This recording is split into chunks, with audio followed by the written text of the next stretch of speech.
Axşamınız xeyirli olsun, hamınızı salamlayıram. Mənim sosial saytdaki səhifələrimi izləyənlər bilirlər. Mən 10 ildən artıq bir müddətdir ki, öz səhifələrimdə bu haqda yazıram. Son bir neçə ildə hətta bir neçə video hazırlayıb paylaşmışam. Bu mövzu yeni paytaxt mövzusudur. Hamınızın bildiği kimi Bakı şəhərində olduqca çox əhali yaşayır. Demək olar ki, ölkəmizin əhalisinin yarısı Bakı şəhərindədir. Və bugün də Bakı şəhərinə axın davam edir. Bakı şəhəri həm nəqliyyat baxımından, həm demək kommunikasiya baxımından artıq dolub. Öz belə deyək mümkün olan artıq potensialını doldurubdur. Bakı şəhərində bugün saatlarca tıxacda qalmaq artıq adi hal alıb. Bu Bakı şəhərinin demək su kanalizasiya sistemi, işıq sistemi, nəqliyyat sistemi hamısı artıq belə deyək öz maksimum həddinə çatıbdır. Problemlər olduqca çoxdur. Belə deyək parklanma problemi, buna əlavə eləmək olar bir necə. Şəhərdə demək olar ki, yaşıllıq olduqca azdır ki, olanda yetərincə deyək qayğı görülmür. Yəni bütün bu problemlər Bakı şəhərini paytaxt olmaq xüsusiyyətini itirmək üzrədir. Ona görə də yeni bir paytaxt salınmalıdır. Ən azından Bakıya bundan sonra ola biləcək axının qarşısı alınmalıdır. Burada bu demək deyil ki, Bakı şəhərini elə belə olduğu kimi saxlamaq lazımdır. Əlbəttə, Bakı şəhərində yeni nəqliyyat sistemi yaradılmalıdır. Problemlər həll olmalıdır. Parklanma problemləri, yaşıllıq problemi və s. bunlar həll olmalıdır. Amma dediyim kimi, yeni paytaxt yaradılmalıdır ki, bundan sonra gələcək axının qarşısı alınsın. Mən əvvəlki videolarımda, əvvəlki yazılarımda yeni paytaxtı Yevlax, Ağdaş, Ucar, Zərdab, bax bu arada Bərdə, bax bu ərazilərdə olmasını təklif etmişdim.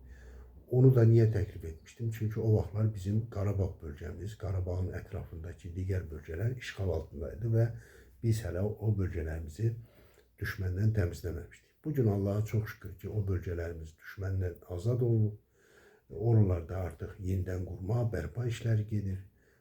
Allah'a çox şükür ki, əhalimiz yavaş-yavaş da olsa, az da olsa geri qayıdır, öz yurduvalarına dönür və bugün üçün və bundan sonrası üçün Azərbaycanın bütünlüyünü nəzərə alaraq ölkəmizin yeni paytaxtının Ağdam şəhəri olmasını düşünürəm.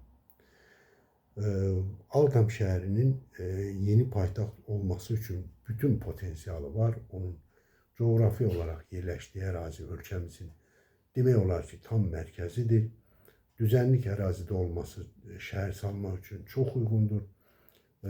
Digər su mənbəyinə yaxın olması şəhər salmaq üçün mükəmməl şərait yaradır. Demək, hər baxımdan, bütün aspektlərdən Ağdam şəhəri yeni paytaxt olması üçün çox uyğundur. Hətta şəhərin adı belə paytaxt olması üçün mükəmməl bir addır. Və bütün bunları nəzərə alaraq, üstəlik Ağdam şəhərini biz onsuz da bərpa edirik. Ora onsuz da müəyyən büdcə ayrılır, xərc çəkilir. Elə bunların hamısını birləşdirib yeni bir paytaxt kimi layihələndirib oranı yeni bir paytaxt etmək ən düzgün yol olacaqdır. Mən belə fikirləşirəm. Burada əvvəlki videolarıma gələn şərhlərdən mən baxıram sosial saytlarda. Bəziləri elə bilirlər ki, Bakı şəhəri paytaxt olmadıqdan sonra Bakı boşalacaq. Bəziləri güya Bakıya diqqət olmayacaq. Bəziləri elə fikirləşirlər ki, bu qurumlar bir ayın, 2 ayın içində köçürüləcək. Bunlar belə deyil. Bu, birincisi Bakı olduğu kimi yerində qalacaq. Sadəcə Bakıya yeni axının qarşısı alınacaq.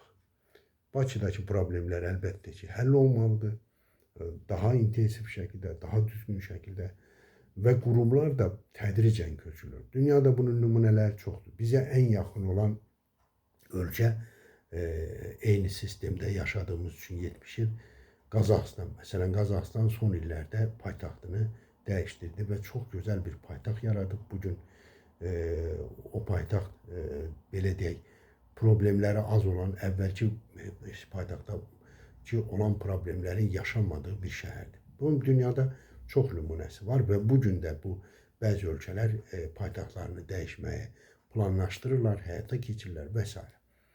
Bu belə. İkinci, amma burada bir məsələ var. Yeni paytaxt hansı şəkildə yaranacaq? Yəni, kimlər bunu layihələndirəcək? Köhnə zehniyyətlə bəzi mən baxıram, qoca memarlar, Sovetdən qalma memarlar deyir ki, yox, Bakı yeni paytaxtda 2-3 il sonra Bakı olacaq, Bakının gününə düşəcək və s.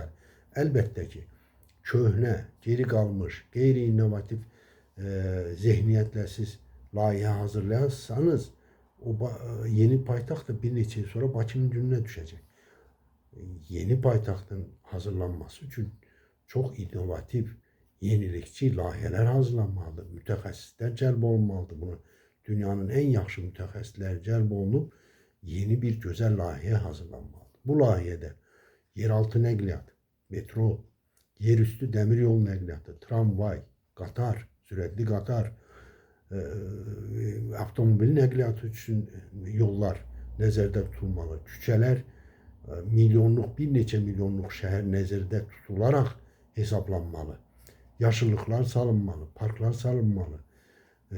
Maşınların, avtomobillərin dayanmaları üçün bir neçə variantda parklanma yerləri hazırlanmalıdır. Evlərin, səhv eləmirəmsə bu qanun var, amma o qanuna nə qədər riayət olunur, bütün binaların altında yeraltı qarajlar olmalıdır o vətəndaşlar üçün, o sakinlər üçün. Əlavə pullu dayanacaqlar, yəni bütün bu sistem əvvəlcədən planlaşdırılmalı və ondan sonra həyata keçirilməlidir. Əgər bu şəkildə həyata keçirilərsə, o yeni paytaxtın salınması, yeni paytaxt istənilən gözəl nəticəni verəcək. Amma yenə deyirəm, o köhnə zehniyyətlə, o Sovetdən qalma köhnə zehniyyətlə yanaşılsa, əlbəttə ki, bir neçə il sonra yeni paytaxtda Bakının yönünə düşəcək. Mən bu mövzunu bir neçə il bundan əvvəl, təxminən 2 il bundan əvvəl video şəklində yazmışdım bu yeni paytaxtın köçürülməsi və çox sevindiricidir ki, mənim videomu paylaşdıktan sonra Milli Məclisdə bir neçə deputat bu mövzunu müzakirəyə çıxarmışdı.